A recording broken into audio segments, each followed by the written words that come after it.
Olá, você é uma pessoa imputável? Não sabe o que isso significa? Então aguarde alguns segundos, deixe seu like, se inscreva nesse canal que eu já lhe explico.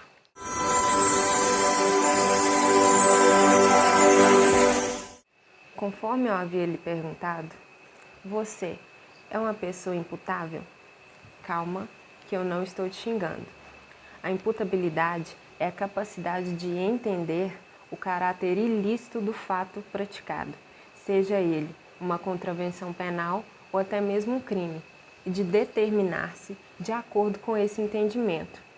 O agente, ou seja, a pessoa que está praticando esse fato, deve ter condições físicas, mentais, morais e psicológicas de saber o que está realizando, ou seja, que está realizando um ato ilícito, uma contravenção penal, um crime. E além dessa plena capacidade de entendimento, ela deve ter condições de autocontrole, ou seja, ela deve saber se controlar, além de saber o que está praticando. A imputabilidade apresenta dois aspectos, um intelectivo e outro volitivo. Calma que eu vou te explicar. O intelectivo diz respeito ao entendimento. A pessoa tem que saber exatamente aquilo que ela está praticando, bem como o seu caráter ilícito. E o outro aspecto, ou seja, o volitivo, é a capacidade de controlar e comandar a sua própria vontade. Existem 4 causas que excluem a imputabilidade, quais sejam a doença mental, desenvolvimento mental incompleto, desenvolvimento mental retardado e a embriaguez completa.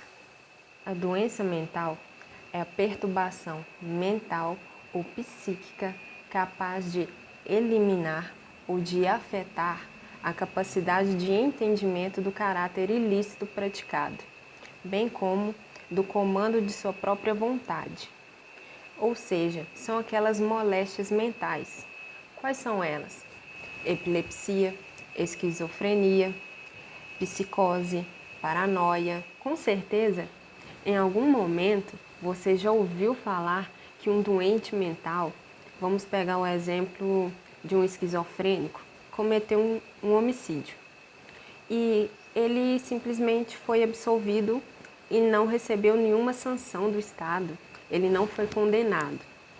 Na verdade, esse doente mental ele não pode ser condenado, ele não pode sofrer nenhum tipo de imposição do Estado, porque ele não tem a capacidade de entender o ato que ele estava praticando, e bem como ele não poderia controlar sua própria vontade. Nesse caso, ele é absolvido impropriamente, ou seja, a absolvição imprópria, e receberá do Estado uma medida de segurança. O desenvolvimento mental incompleto diz respeito àquele desenvolvimento que ainda não se concluiu, seja pela sua idade cronológica ou até mesmo pela falta de convivência em sociedade, ocasionando uma imaturidade mental e até mesmo emocional. Exemplo disso são os menores de 18 anos. Segundo o artigo 27 do Código Penal, os menores de 18 anos são penalmente inimputáveis, ficando sujeitos às normas estabelecidas em legislação especial. Os menores de 18 anos não cometem crimes, apesar da gravidade e da barbaridade do ato praticado. Eles cometem atos infracionais, ou seja, os menores de 18 anos não sofrem sanção penal pelo ato ilícito praticado. Eles sofrem medidas socioeducativas, medidas essas estabelecidas pelo ECA, o Estatuto da Criança e do Adolescente. O desenvolvimento mental retardado é o incompatível com o estágio de vida em que a pessoa se encontra. Não entendeu? Vou explicar. Sabe aquela pessoa que se encontra com o desenvolvimento abaixo daquele esperado, estimado para a idade cronológica em que ela se encontra? Então, é exatamente esse tipo de pessoa.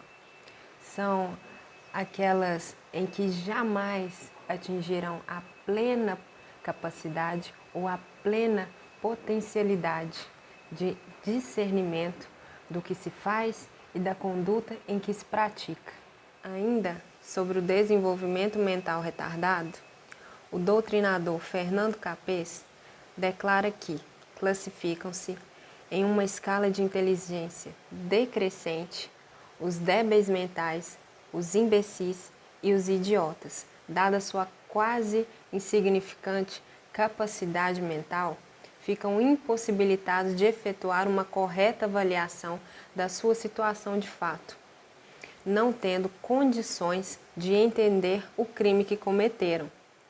O artigo 26 do Código Penal prevê que é isento de pena o agente que, por doença mental, desenvolvimento mental incompleto ou retardado, era, ao tempo da ação ou da omissão, inteiramente incapaz de entender o caráter ilícito do fato ou de determinar-se de acordo com esse entendimento. E por último, a embriaguez, que é causa capaz de levar à exclusão da capacidade de entendimento e da vontade do agente, em virtude da intoxicação aguda e transitória causada pelo álcool ou qualquer outra substância com efeito psicotrópico, sejam eles entorpecentes, estimulantes ou alucinógenos. O artigo 28 do Código Penal, inciso 2, parágrafo 1º, diz que é isento de pena o agente que, por embriaguez completa, proveniente de caso fortuito ou força maior, era, ao tempo da ação ou da omissão, inteiramente incapaz de entender o caráter ilícito do fato ou de determinar-se de acordo com esse entendimento. Lhe agradeço por ter assistido esse vídeo até o final. Espero ter sanado suas dúvidas a respeito da imputabilidade. Deixe seu like, compartilhe esse vídeo e se inscreva nesse canal. Tchau!